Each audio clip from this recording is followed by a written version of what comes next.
It almost seems like an oxymoron, doesn't it, to speak of thinking non-verbally. What the heck does that mean? And I would hasten to say too, not only thinking non-verbally, but thinking without using mental images.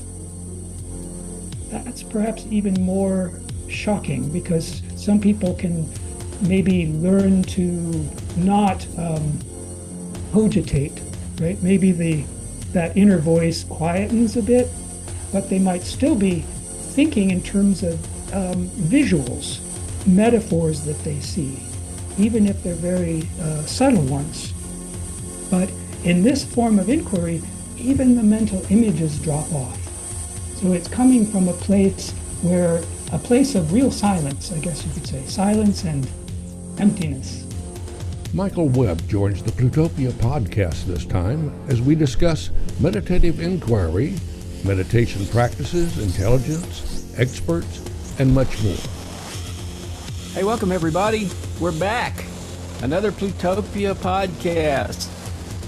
And our guest today is Michael Webb. Michael is an advocate for meditative inquiry. And we had a discussion some months ago featuring Webb and Charles Herman.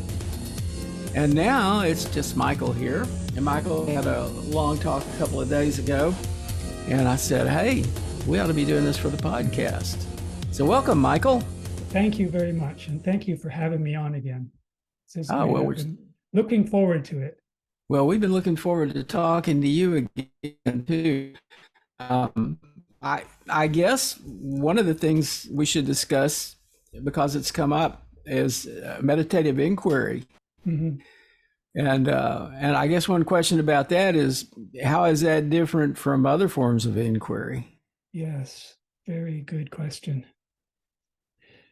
Meditative inquiry, for me, the way I would like to use the term is seeking to understand, but without necessarily using thoughts or feelings or concepts or even necessarily intuitions. So you could say that it's almost unconscious. It's almost an unconscious form of inquiry. You don't know where it's coming from. It's almost as though is it nonverbal? Yes, it's nonverbal. Of course, in order to be able to apply what you discover and learn in the world, we have to somehow express it. And that can be expressed as words, or it could be expressed, if you're a dancer, for example, it might be expressed as movement, where your body expresses different shapes and forms and textures, which are coming from this source. If you're a musician, that might come to you in the form of musical ideas or moods, fragrances of sound. It really depends on how you're going to make a connection with the rest of the world. But the source of it is not coming from the personal self or the mind. This brings up one point, which is that many people consider thinking to be voices in the head. Thinking is words. And what we're saying here is that you can think non-verbally. Yes, that's right. It almost seems like an oxymoron, doesn't it, to speak of thinking non-verbally. What the heck does that mean? And I would hasten to say too, not only thinking non-verbally, but thinking without using mental images. That's perhaps even more shocking, because some people can maybe learn to not cogitate, right? Maybe that inner voice quietens a bit, but they might still be thinking in terms of visuals, metaphors that they see, even if they're very subtle ones. But in this form of inquiry, even the mental images drop off. So it's coming from a place of real silence, I guess you could say, silence and emptiness. Well, but if we say that words and images drop off, is this to say that they are completely absent? because I find that, like in meditation, I find that there are always words and there are always images, but it's a matter of letting go of them, just not attaching to them, and they come and they go. I think that's a really important point, because I think it would be easy for someone to hear me say these things and think, "Oh, that's impossible." My mind is my mind is just going all the time. It's never going to stop with thoughts and feelings and images and so on. But as you're saying, I don't think that's the point necessarily. It's not necessarily to try to wipe it clean, but we're changing the relationship to those objects. Let's call them objects, so that I don't have to keep repeating the phrase images, words, blah, blah, blah. All that stuff that occurs in mind. Let's just call it objects, or the stream, right? We're changing the relationship to that, so that rather than grabbing onto it or trusting in it, right? Or trying to extract information from it, we're just allowing it to flow through. Like a tea bag. Like a tea bag. A flow-through tea bag. No, Yes. I'm sorry. No, that was inappropriate. No, the hot water just kind of flows through it. Yes. Uh-huh. Well, I mean, it is kind of interesting to think of that. As a meditator, I understand what we're talking about. I think some people probably will have a problem with it. They'll say, I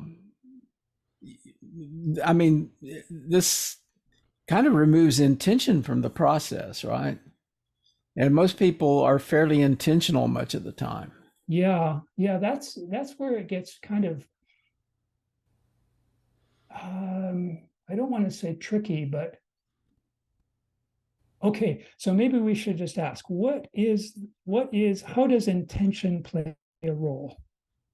I would say that it's hard to eliminate intention, right? Because even if I say, okay, I'm not going to form an intention, okay, well, I just formed an intention, right? Yeah, you intended to not have an intention. Yes, that's right. It's kind of like trying to shake off my shadow. I'm not going to be able to do that. Well, I've found that trying to not have an intention is difficult for me, because when I meditate in the morning, my intention is to be able to calm myself and be ready for a day of unexpected disasters. And how can you really remove the intentions? Right. So let's look at that. Okay, so what is it on a basic level with intention? Let's just ask, what is an intention? So take, for example, the intention for the mind to become more peaceful, right? At the beginning of a day, just to start out from a kind of grounded and settled place, because who knows what the day will bring, right? We want to start, say that's the intention, to start the day peacefully rather than riled up. All right. So when we have an intention, what are we supposed to do with that? We could, for example, put it on a small piece of paper and then stick it to the refrigerator door, right? We could put it in our smartphones as a notice. We could tattoo it on our left hand, any number of things, right? Or we could, I'm suggesting one way to work with intentions is to perhaps verbalize the intention, or whatever feels comfortable. Write it down in a notebook if that's what a practice is. And then once that has been given form, then what? Does anything more need to be done? Action follows intention. Action follows the intention, right? Yeah. but we don't necessarily have to hold the intention as a thought continually in the mind, right? In fact, that could interfere with the action, couldn't it? I mean, you just ask an athlete, right? If they're trying to control their movements with that kind of conscious mind, they end up choking and sort of stumbling all over themselves, right? So they have their intention, but then they have to be able to settle into something that's coming from a deeper level. And that comes usually from years of practice and so on. This kind of makes me think about something that I think I picked this up mostly in the Gurdjieff work, but where they're talking about emotion being a form of intelligence that's actually faster than intellectual operations, and intuition. You have intuition. Intuition at some level is a form of thinking, but it's less. I mean, we think of our conscious mind as being the words and the images that appear, but we know there's something behind those. They emerge from somewhere. And when you have an intuition, it sort of emerges, and it emerges as it can be as a feeling, it can be articulated as a set of words or whatever. But I think what I'm getting at is that there's these different levels of I don't want to say thought, different levels of the operation of our being, of our, you might say consciousness, though I'm not sure what consciousness is. There's stuff going on that is not available to us in the same way that our verbal thinking and the images in our mind, they seem to be planted somewhere deeper. Yes. But they are very effective forms of operation, that inform our actions, just as our thoughts inform our actions. We could say that it is a kind of intelligence, even, couldn't we? Does that work for you? Absolutely, yeah. I don't know I said I don't know what consciousness is. I'm not sure I know what intelligence is. Mm-hmm. I mean, someone was talking the other day. Oh, this was a podcast I was listening to, and they kept talking about how humans may be the only intelligent life in the universe. And I said, you've got to convince me that humans are actually intelligent, because it doesn't seem to be consistently true. But then you have to know the definition of intelligence. And I think people have an idea what they think intelligence is. And I'm sure there's a definition out there somewhere. But I do suspect that intelligence may not be exactly what we think it is. That's interesting. Yeah. Actually, I think there are lots of definitions of intelligence. Right. And there may be more and less to it than we think. Yeah. Yes, I think so. So one of the things that's coming to me as we're talking about this is the word trust. So what do we trust, right? Where is the capability coming from? What is the sort of the deciding self, so to speak, the pilot, the inner pilot? Where is that inner pilot relying?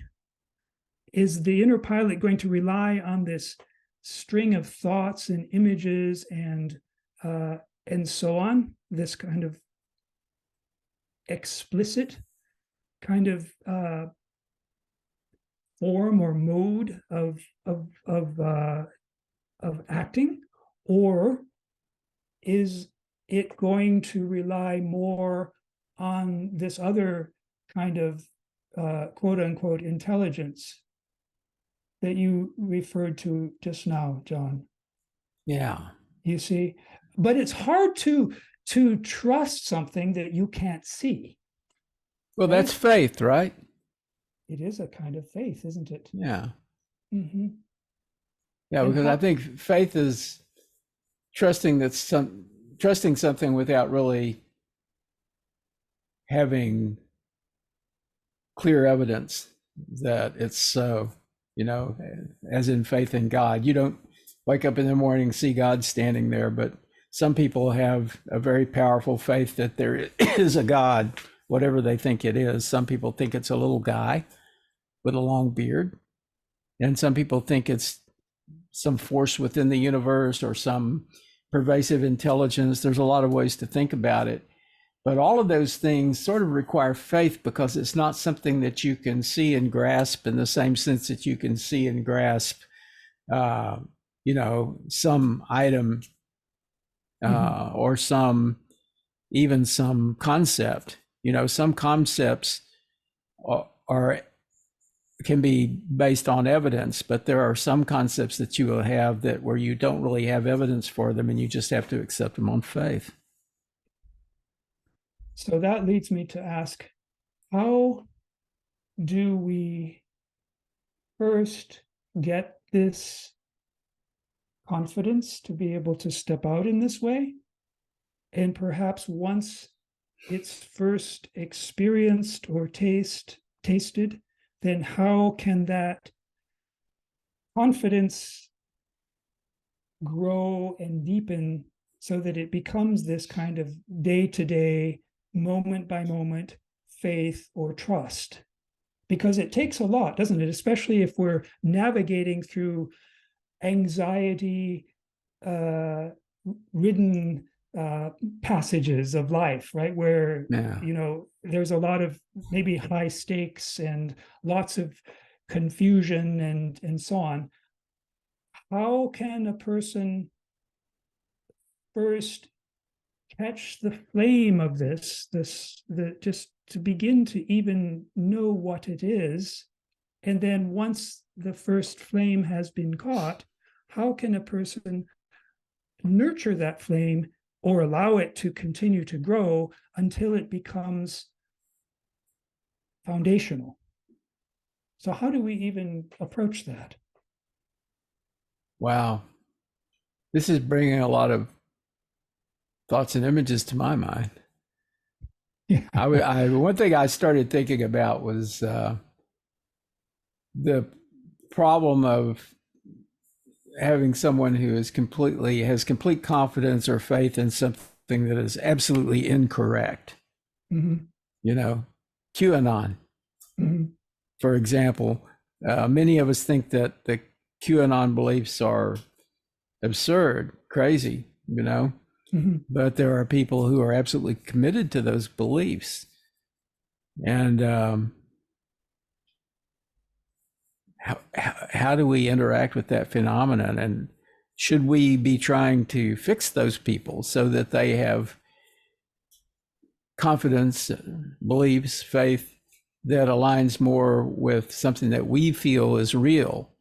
Mm-hmm. Or could it be that what we feel is real is just as unreal as what they feel is real? Mm-hmm. Yeah. Man, you're driving me into an epistemological crisis here. well, let's pull back. Or maybe I'm driving myself into it. I think, okay. One of the things I'm really sort of wanting to understand better here is, I refer to the pilot, right? Is that obvious what I mean by that? The little pilot, the little captain in the head, so to speak. The guy who's driving, yeah. I know who you're talking about. I know what you're talking about. Or at least the pilot that thinks it's driving, even if it isn't. It thinks it is. It thinks that it is what controls where the mind directs its attention. That's probably what Shinzen Young refers to as the source. Mm-hmm, could be, yeah. Some people would say that this is the ego, right? I think it's called ahamkara in some forms of yoga, for example. I think in psychology, it's executive function. The executive function, yes. Yeah. Now, whether it's real or not, and some people argue over whether it's even possible to, whether there is such a thing as free will. Regardless of all that, it seems like it, right? There's no question about that. And this wants to make the right choices, right? And this is where these intentions come from. Mm-hmm. So we're saying that this executive function, this sense of self, this sense of being the self in control of the mind and body, that this is meant to trust in a kind of source of wisdom and intelligence, which is not coming from the thinking, feeling, deciding mind. How on earth is it supposed to do that? Well, I mean, it can't really, because it precedes it, right? The thoughts and what we think of as our intelligence and our thinking or whatever is emerging from somewhere. And to my mind, it's emerging from that pilot that we're talking about, or that there's some deeper thing that we're not in touch with in the same way, but it's definitely there. And it's definitely a motivation, right? Mm-hmm. It's I mean, when you make a decision, that decision has something behind it. But I think there's also something behind that and something behind that. I don't know. I can't see those. I mean, I can't access those things in the same way. It's sort of like when I'm in deep sleep, I have no idea what's going on. Mm-hmm. But I know there's stuff going on. I know that my body and my mind are active in some way, but at a level that I can't access. Mm-hmm. Yeah. I being this guy who's like making words here right now. Right. So from that, we can maybe take the realization that this sense of being the self in control is actually also coming from that unconscious intelligence that we were referring to a while ago. Is that fair? Is that the pilot? What do you think? That the pilot considers itself to be separate, and the sort of the place where the buck stops, so to speak, the pivot point. But actually, it turns out that the pilot is also just a manifestation of this same unconscious intelligence. It's just that the pilot doesn't know that. What do you think? Well, let me talk about something that I think may be my pilot that's happened to me throughout my life. I get a physical feeling that something should not be done.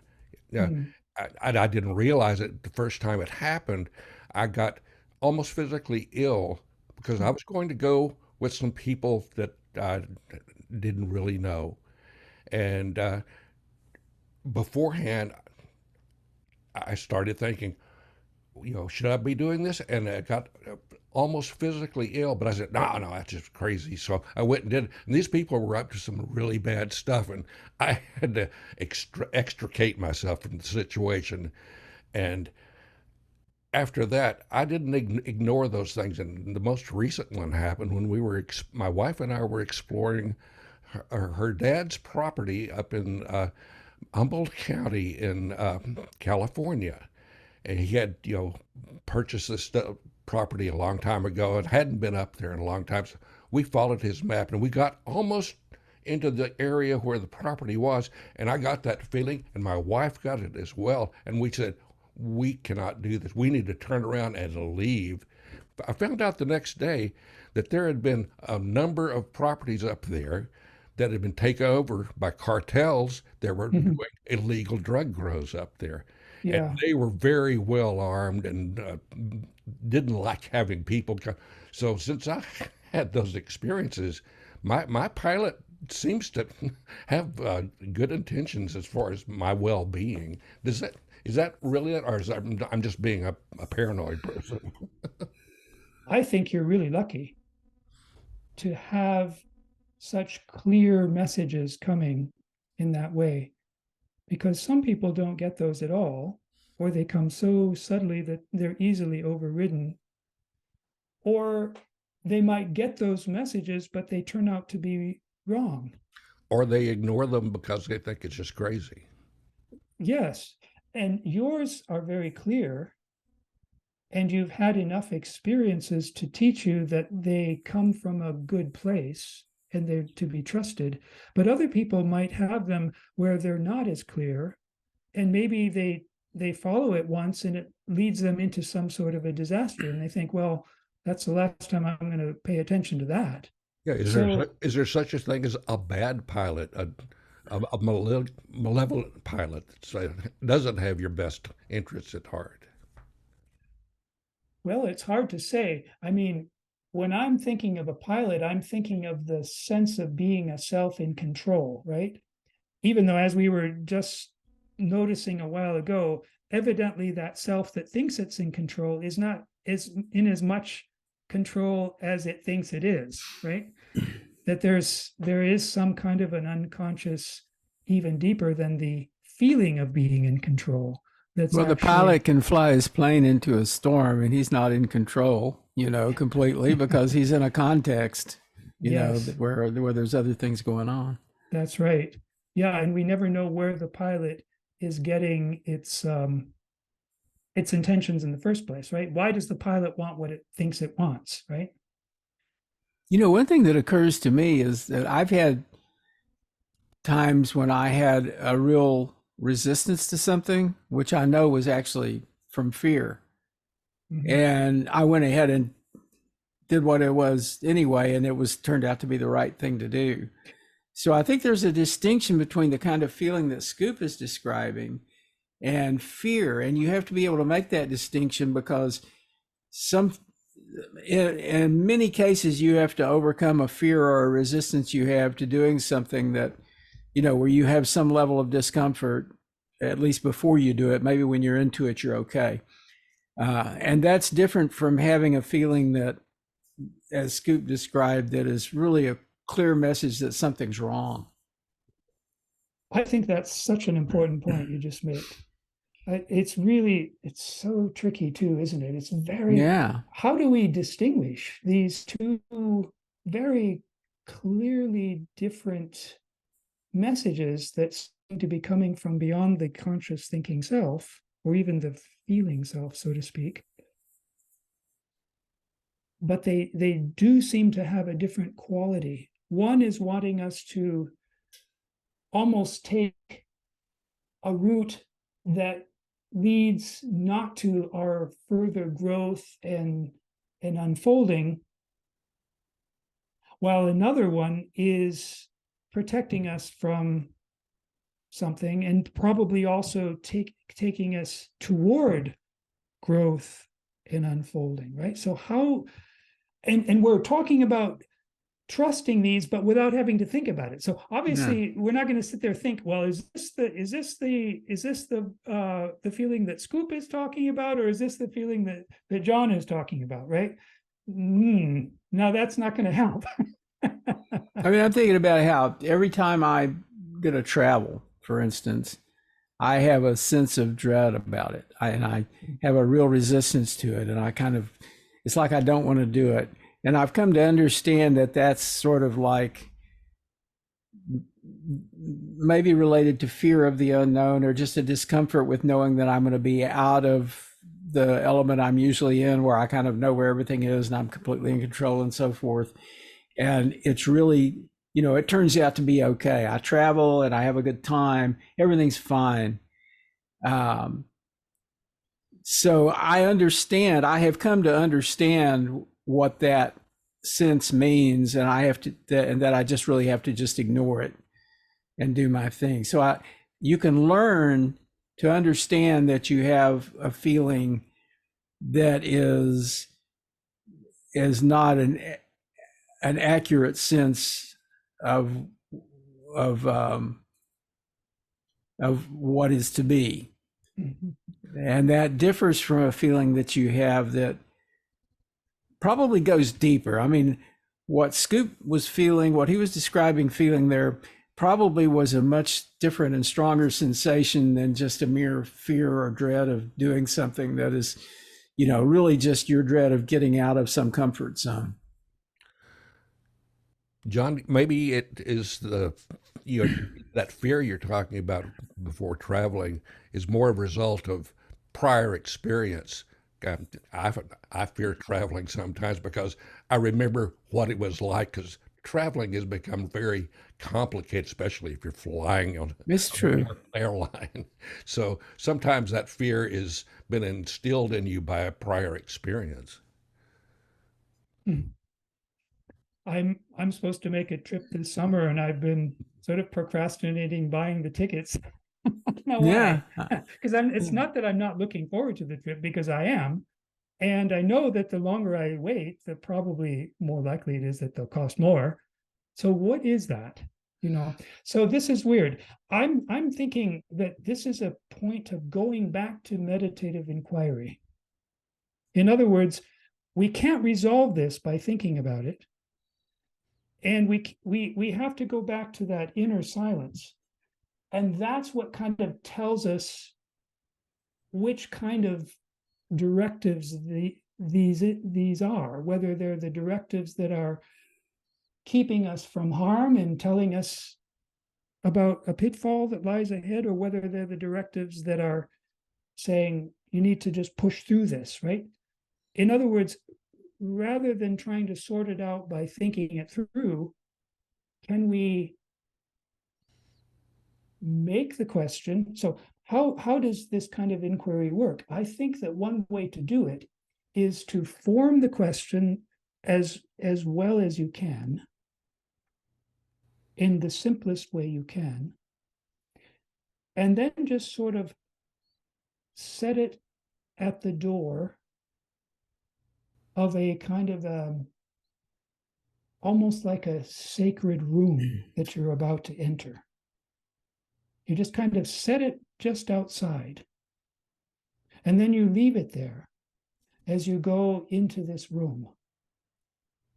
So again, that's that idea that you can make an intention, but you don't have to kind of cling to the intention. Having made it, it has been made, right?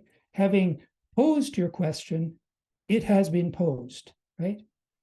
And then there's a kind of inner release, which doesn't mean that you're preventing thoughts from coming or preventing feelings from coming, but you're allowing them to pass through like a tea bag, like water through a tea bag. You're just allowing them to go by. This makes me think about something I heard from, this was Sanjay Gupta, who is, a physician who appears on CNN sometimes. And he spent some time with the Dalai Lama. And the Dalai Lama was teaching him to meditate. And the type of meditation that the Dalai Lama was teaching him was a problem-solving meditation, which was like getting the problem settled in your mind and just letting it be there, and then going into a meditative practice. And the problem resolves itself not through thinking about it, but through holding it, but not thinking about it, kind of. Yes, that's it. Yeah. That's it. It's holding it, but not thinking about it. So the holding that's kind of, I'm using this metaphor of having placed it at the door, right? Yeah. But you're not necessarily grabbing it on. You're not mulling over it. And this is where it just requires this confidence that that wisdom and insight, deeper understanding into the nature of this problem, is going to come from this unconscious level, this deeper intelligence that we were referring to. Yeah, this is probably the same source as the source of intuition. I think so, yes. Yeah, I think it is. Now, of course, people have different, the word intuition is used in a lot of different ways. For me, intuition means insight that comes kind of spontaneously, almost like from out of the blue. They used to talk in ancient times about the muses, right? That would, bring in inspiration. It almost seems like it's coming from someone else. Not necessarily from me, not from the pilot, right? Not from the person who feels like being in control.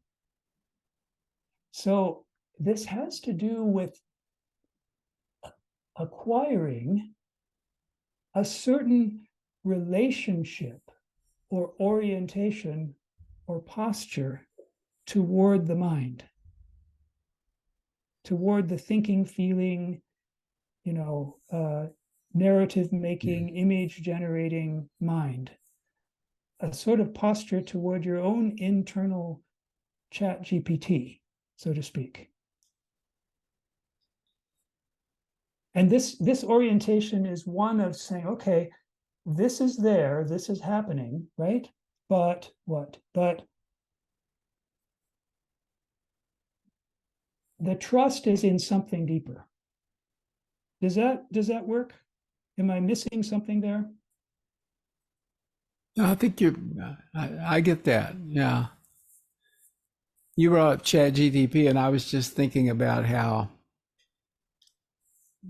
an AI, Chat GPT is well known for this, will hallucinate. And when they say that it's hallucinating, that just means that, like, you ask it a question and it gives you an answer, and it happens that answer, which is derived algorithmically from the database that the Chat GPT is using, a large learning module, a big database of facts. It can include incorrect facts. So Chat GTP can put together an answer that seems completely reasonable and is consistent with the way its algorithms work, but it can be false information, incorrect information. And, just for the first time, I just sort of drew a parallel between that and what can happen in my mind, because my mind has only its experience and stored data to work with. Mm-hmm. And, maybe a person who seems more intelligent really maybe has better algorithms, but they can still have bad facts. They can still have bad data. I think maybe that explains why people can be so wrong so many times, is because they're really operating based on what they've got up here, and maybe some of it is just not correct or not valid. This is so important, I think, what you're talking about here, John. One of the things that I think is quite paradoxical in terms of this meditative inquiry is that it actually allows the mind, the thinking mind, to be more fluent with ideas and concepts. Because having shifted the relationship to this thinking mind so that it's not in control, now there's no need for closure. In other words, now there's no need to sort of solve all the riddles and get everything all tidy, and paradoxes are okay. There can be lots of contradictions and there's no problem. And also, this is really important, the mind doesn't get tired or overwhelmed, right? That feeling of when so much is coming at you, and maybe, a lot of people have this experience in school. They're learning, and they just get overwhelmed by all of the information. Well, that's because of this orientation toward information, of having to square it all away. So in this inner quiet, that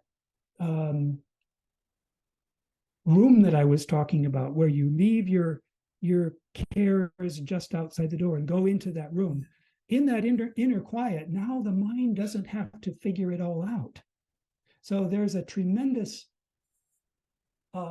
alacrity and levity with ideas. Well, this is paradoxical, you see, in a certain sense. This is a little bit unexpected, because we would think that it would lead us just to have a dull mind, but it actually sharpens the mind in the sense that there's more nimbleness. Okay, so why did I say that? Because going on what you said a moment ago, that this this whole thing with AI sort of shows us our own limitations as humans. I think that we've come to a point in our civilization where not only is it not like the so-called Renaissance person who was supposed to be able to learn all of the different ideas and all, it's even worse than that. Now, I think even experts don't have any real clue. Experts know, a half dozen subjects pretty well. Even the broadest one may know a few, but there are whole swathes of experience and knowledge that they know nothing about, but yet they're experts. Oh, so you see, we're at a point in our development as a species where we as individuals or as groups cannot ever hold what we as a species have learned. We always have a very narrow view. Yeah. You see, and I think this is one of the things that's going on in today's world is that, even the experts have a very narrow view of things. And so they kind of argue among themselves, and everybody argues, everybody kind of sees a different part, is touching a different part of the elephant, so to speak. And though you do have people who, because they're expert on one thing, think they're expert on other things too. Yes, that's right. And not only do they think that, but we think that they're expert. We, the public, we tend to, you see what I mean? So it's like, you remember Professor Irwin Corey? He was a comedian. He was great. He had this professor shtick that he did, and he billed himself as the world's greatest authority. Okay. Yeah. And he reminds me of many of the political experts of today. And I hope we were maybe headed to a post-expert culture, because many of the experts I see on media or just encounter in life are good at something, but not everything. And they're the ones that try to say, trust me, I know it all. Those are the ones I avoid immediately. And for the last 10 minutes or so, the word that has been circulating through my head is skepticism. Mm-hmm. The role of skepticism. It's important to be skeptical in all this, I think, of yourself especially. Mm-hmm. Yeah. Yeah. So, okay, so if I can tie that back to what I'm talking about, this silent inquiry, this inner quiet, I think that allows us to have a more relaxed and open relationship with ideas and feelings, so that we can be more skeptical, and so that we can allow at least to entertain ideas that we don't agree with. We don't have to figure out whether they're true or not, or evaluate them. We just kind of listen to them, to understand them as they are, right? Just to understand them. It doesn't hurt to understand your adversary's point of view. Even better if you can articulate your adversary's point of view better than they can. Isn't that interesting, right? It doesn't mean you agree with it, but at least understand it. And I think that, this kind of inner quiet makes that more possible, because it opens up a kind of space, or maybe I should say spaciousness, an ease, an inner ease, so that it's less traumatic to take in so many different viewpoints, and it's less tiring to be exposed to more information, right? Because it doesn't have to be tracked. It can just, going back to your tea bag analogy, it can just, you probably didn't think that you get so much mileage out of your tea bag. Yeah, I know. But it's true. That hot water just flows through. Yeah, and the good stuff just kind of seeps out into the water. Yes. Yeah, so that's why one of the big reasons I think this kind of inner quiet has a great role to play in terms of navigating one's own personal life, and the kinds of difficult questions that arise. But I think it also has an impact on us as a society or a civilization in terms that in the sense that it can allow us to be more expansive. Is that a good word for this? Expansive. I think that's a good one. What I'm thinking about is you and I both kind of can approach this kind of silence or stillness. And, meditators kind of do that, but there's so many people who don't and can't even imagine doing it. People who can't stand still, Yes. And that's such an important point. Yes. Yeah, I know. I mean, I kind of wonder about how to get the message across to more people that, there really is a way for you to be still, and there really is a way for you to be silent, and there really is something for you to, that there is an important reason to do that. Yeah, I so love that you brought that up. Okay, so personally, I would never want to knock anyone who has a sort of a practice of sitting meditation for whatever time they spend each day. But I also respect the fact that many people, for whatever reason, have not been able to commit to that, right? So I've always been very sympathetic to the question of integrating this inner silence, inner groundedness, how to integrate that more into an everyday, hectic urban life, right? And it's a big question. Yeah, in our conversation the other day, we were talking. I think kind of where I started coming from was there were, especially our friend that we were talking to, is attentive to various philosophies and concepts, and he has a very kind of busy mind. And I was thinking about how hard it is for me now to entertain philosophical concepts. They all seem to be a bit, what is the word, lacking, I guess. None of them really seems to have the right basis. And I hear this so much in, like, there's a bazillion podcasts out there where people are trying to do sense making, and they're trying to advance concepts that make sense and that will somehow fix what's broken, I guess. And I guess what I'm thinking more and more is that instead of trying to fix things, maybe just step back and let things be, and be more silent and less conceptual. Because throwing all those concepts around in my head was pretty exciting for years, but it never got me anywhere. They're just concepts. They're just ideas, and there is a whole tradition of philosophical inquiry and philosophical discussion where people are trying to get a handle on reality, I guess, an understanding of what is actually happening, or a way to make sense of it.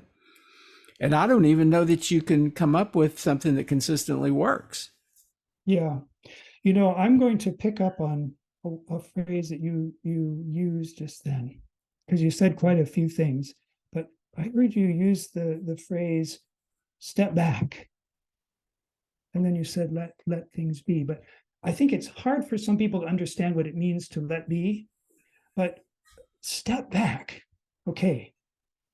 So, it's very possible for people to go to a 5-day retreat or whatever and be so intense about it because they're so super committed to finding enlightenment or whatever it is that they never step back. And sometimes they might go through years and years of practice before there is this kind of stepping back, or even perhaps I could even say dropping back. So it makes me wonder how it could be that somebody who doesn't even necessarily have a standard practice of sitting meditation or anything like that, or yoga even, or how can such a person incorporate that simple practice? And it's just a very delicate moment, isn't it, Yeah. of stepping back, dropping back. How can that happen? Some And people will take certain drugs like psychedelics and things like that, and that can and work. they Yeah. it feels like it kind of opens a window or a door or something, but I think it's sort of a fast food approach that doesn't really kind of engage. It doesn't really. You may have a sense in the moment, but one powerful thing about having a psychedelic experience is that at least you see that there's a different way to think about things.